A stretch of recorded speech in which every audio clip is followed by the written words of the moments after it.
Само еден стих е доволен да го опише прогресот кој не се случи во правосудниот систем. Ако постоеше дно во бунарот кое можеше судските и обвинителските институции да го допрат, тие го пробија. Се избра и нов шеф на организиран криминал и корупција, без никој ниту да го види, ниту да го слушне. Највеќе бодови доби кандидатот под број 1, Абази Ислам, моментално јавен обвинител на Висше јавно обвинителство Гостиар. Пас, може би и се сме сретнали. Се познавате? Значи не се познавате? Лични контакти немам. Лични контакти немам. А со некој друг од тој може би? Нема. Само 2 часа подоцна, фотографија со Фикри Ахмети, Невзат Бејта.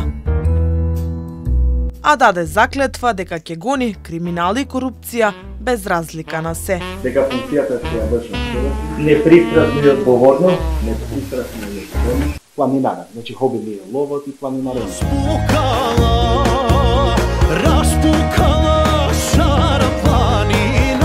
Сака да оди и на свадби и прослави, ама на прославите не разговарале за предмети, туку за семејни работи. Зае се село, како што знаете сите, и се случува заедно да бидеме поканети со многу луѓе во иста свадба или нас. Свадба е голема. Си беше и една шефица Вилма Русковска. Судбината на Катица Јанева рече нема да ја снајде, ама кариерата ја завршува во Скопје.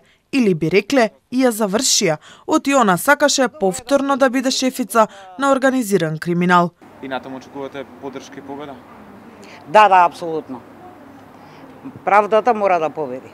Битки се водеа во највисоките шалони. Русковска беше суспендирана, а Арафат Муареми си поднесе оставка. И од двете кривични епилог не се виде.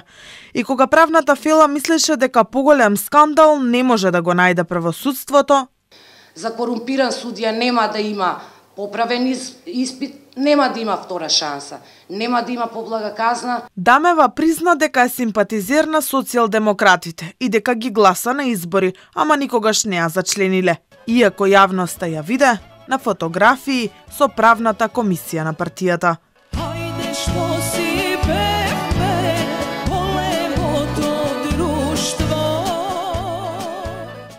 Аларм дека Македонија тоне во корупција вклучија речиси сите амбасадори и представници на Европската Унија.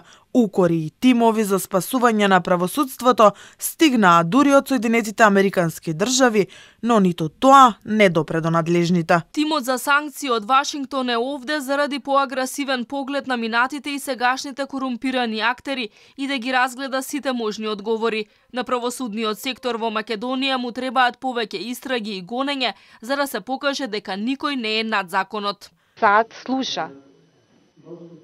И особено очекуваме резултати со 10 милиони долари кои што ги вложивме во судството. Реформи се ветуваат и ќе се ветуваат. Резултат ниту на повидок. Го отвори судството како пупка. Буквално целиот овој период од 2,5 години наназад.